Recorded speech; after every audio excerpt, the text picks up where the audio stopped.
Hey, welcome back. My name is Anthony, and I am your host at the ATAM Gaming TV show. And we thought it would be really fun to get together like a TV show and find out a little bit more about all of us at the ATAM Gaming division. And I would like to welcome Chocolate Milk.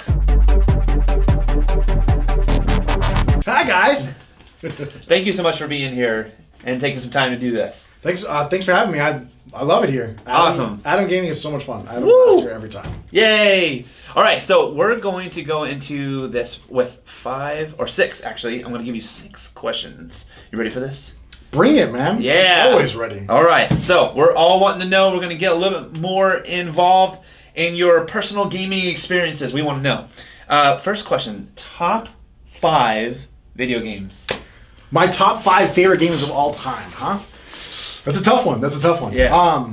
My favorite game of all time is Chrono Trigger. It's like an old school like JRPG, like turn-based style, like the people that made Final Fantasy back in the day and the people that made like Dragon Quest and like Dragon Warrior, they came together and were like, hey, we're gonna make one game together, and they made Chrono Trigger, and it's regarded as like one of the greatest RPGs of all time by people in the RPG like niche of gaming. Got it. And those are my favorite style of games just because they take forever to beat. The game was just so much fun, so colorful, and you had like 10 different endings, so you could beat the game in any different way, and it was always so cool. So yeah, Chrono Trigger, Diablo 2, just a constant like, what am I going to get now? Hey, let's go trade this. Like that was actually the first game that I did multiplayer with, where it wasn't me and the person sitting next to me. It wasn't couch co-op. Okay. That was my first non-couch co-op multiplayer game, which was a really cool experience for me.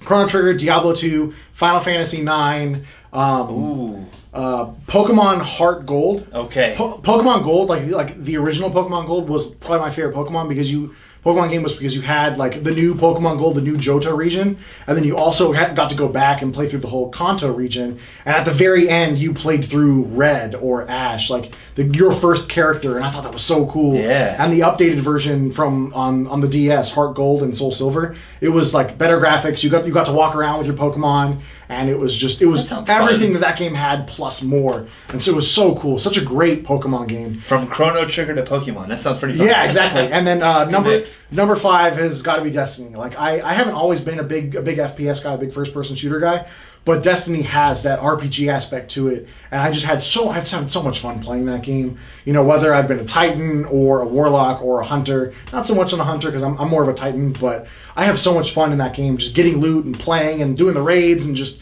explosions and color and space, and it's so cool. It sounds like a little faster, upbeat version of Halo.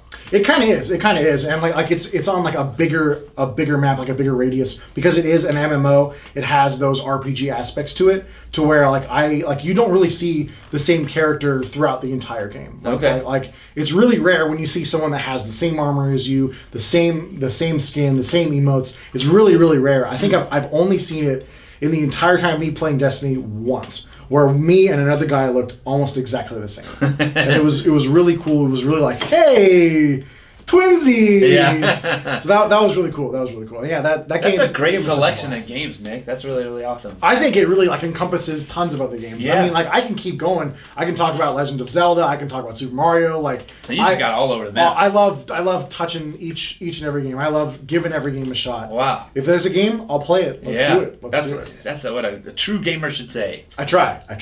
So I've interviewed a few of us so far, and I thought I would be able to peg down each one of them, but you are so vast with your games. So I guess I'm stumped. I'm curious. Second question, favorite console to play on?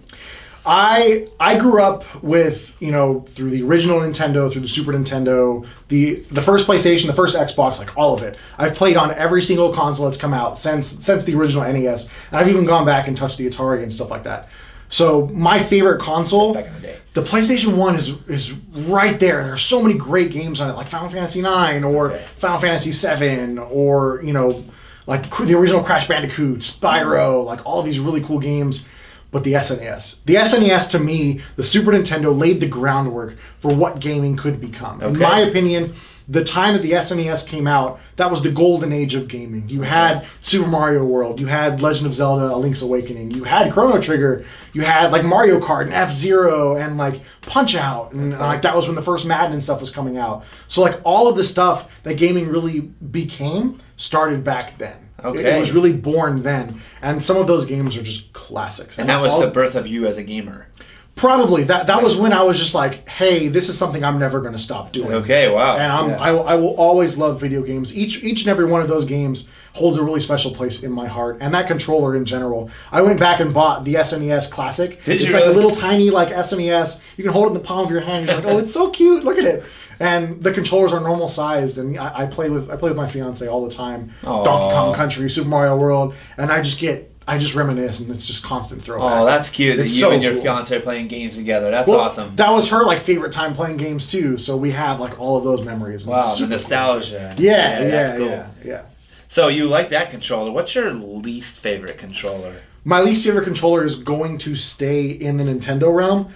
The GameCube controller comes up really close. Like that controller didn't make any sense, but it at least felt like a controller. Yeah. The Nintendo 64 controller did not feel like a controller, period. It's got 3 little things to hold it on. Like there's a C-pad. Bottle horns or whatever. Yeah, exactly. Like it's like a trident type thing. It was the first time like you gave me a controller and it had a joystick. Yeah. Why is there a joystick? Yeah. Does this need a joystick? Yeah. I think a lot of us have that question. It did need a joystick. But there's like a Z button in back. There's like an L and R. Like you have A, B, start, a D-pad, the C pad. Yeah. What is with all of this? Yeah. It just made no sense, and it felt so weird to hold. And the joystick was in like the middle, right? Yeah, like the joystick was in the over. middle. There's another thing up here, and then there's a D-pad up here. Like, why are they all placed so? And I think as a kid strange? too, it was like they didn't have that that stretch. Yeah, exactly. And like as a kid, when that came out, it was just so like I didn't know how to hold it. I didn't know what to do with it. Yeah, it was cumbersome. It was very cumbersome. Sure. It was just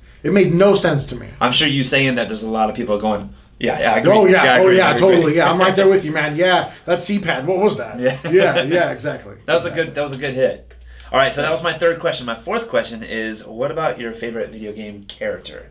My favorite video game character. That's a hard one. You got a lot of games under your belt. That is a really, really hard one. Like I can.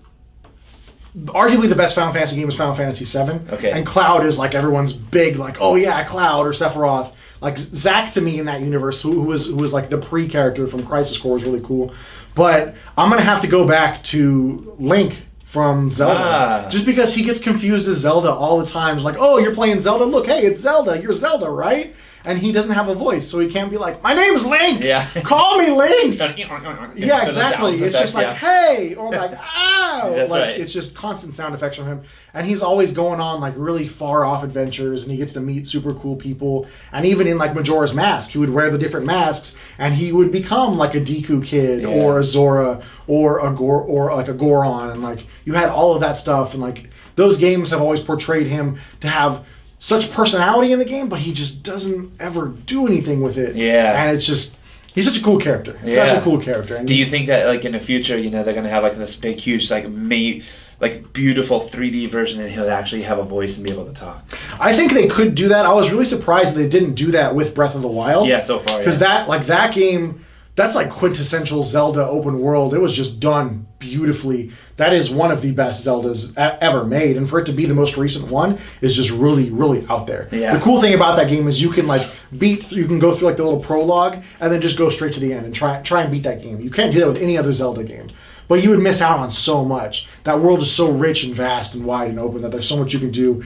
I would love to see them give Link a voice. Give Link a voice, Nintendo. Let him talk. Let the band speak for once. I wonder if fans at this point actually like it because they're kind of narrating them itself. Yeah. They're kind of like impersonating Link in game. Yeah, like they really feel that like it's them. That it's them. Yeah, exactly.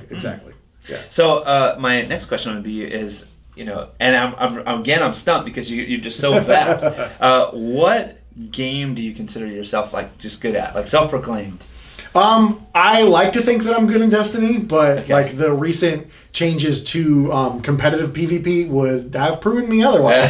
So I gotta get back on that grind. I'm a sports fan, so I'm really good at any sports game. But if I had to pick one video game that I was really good at, it's Pokemon. I've been playing that game since it launched in '96. Okay. I'll still play it to this day. I know all the types, I know all the Pokemon, I know all the moves, I know what they can do, and I've just gotten so good at that game. I can build specific teams to beat other teams, and I just have such a respect for that game. And I feel like Pokemon Gold, any Pokemon game. Oh, any Pokemon? The whole series? If you and I were to pick up Red and Blue, I would take you to town in that game. Every single time. You pick me a Pokemon for sure. game, I don't play any Pokemon. I'll take it. Bring it at me. at Chocolate Milk, at me. Let's do this. I will battle you in Pokemon. 100%. You heard it, folks. He's calling all of you out. The whole internet. Oh, yeah. Wow. Come at me, internet. Let's see what you got. Let's see That's what you going to got. be interesting. I would really like to see if anybody does come at you. We should live Twitch that. That would be really cool. I would love to do that. All right, so if you want to be on our live Twitch, go ahead and hit us up. We will put the game together. Let's go. Final question, Mr. Chocolate Milk. What you got? What you got? Out of all the games you played, universes, worlds, what would you like to live in? And give me a little reason, like, why. What gaming universe would I like to live in? Now, there are so many different gaming universes. I mean, like, people literally build lives for themselves in World of Warcraft. Like, people have gotten married in that game. Yeah. And it's nuts. It's crazy to think that you can do that in a video game.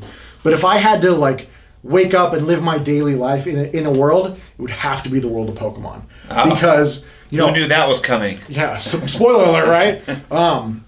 Like when you turn 10, here's your Pokemon, and you go off on an adventure. And I always thought it'd be really cool to do that, like to have your Pokemon and go off and like live your life and like, hey, Pidgeot, like, can you fly me over here? Like, I gotta go to work real quick. Let me fly. Like, I'm running late, or like I'm out camping. Like, hey, Arcanine, give me a little bit of ember on that fire real quick. So you're saying there's a Pokemon for anything that you do yeah, in your world? Yeah, exactly. And like that's useful. It's super useful, I think. And like I think just to be able to go out and I want to go on the gym challenge and do that, or I just want to go and be a Pokemon breeder, or I just want to go and walk around my community and just battle people in general, which is why I thought Pokemon Go was such a really cool concept.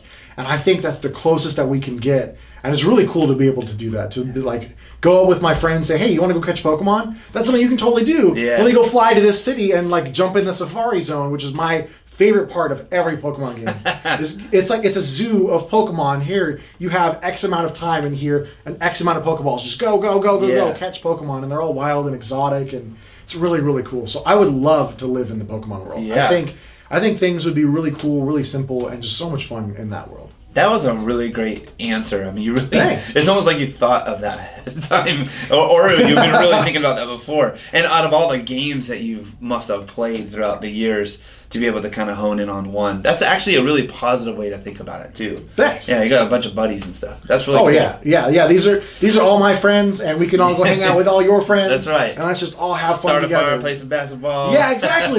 Like, let's play basketball with me and my Blastoise. Like, I'll toss it over to Blastoise, and he'll hydro pump the ball, and he does it a little too hard, and the ball goes flying. Yeah. Like, dang it, Blastoise, another ball. Like, that'd be great, And like, kind of like how in the show, like whenever Ash is like trying to have fun with Pikachu, and Pikachu just shocks him real quick. Yeah. Like that's like that comical stuff. That's like, really fun. That would happen. It'd be really fun. It'd be really cool to see, and really cool to be a part of that. Would you live there a long time?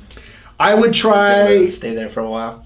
Probably, yeah. Yeah? Yeah, because that would be really fun. It's so much fun. It's so cool. And there's so much to do. It's such an adventure. Yeah. It's such an every adventure. single day was a be adventure, yeah. Yeah. And you would have your homies just in case anything went down. Yeah, exactly. Team Rocket coming at me. Hey, I got my homies. You got nothing on me, Team Rocket. Right. Come at me. That's cool. Yeah. Well, I think we got to know Chocolate Milk a lot better. If you guys have any questions or comments or suggestions, or you want to talk to him personally, let us know. Comment below. We'll get back to you. Thanks for watching. We'll see you next time. Adios.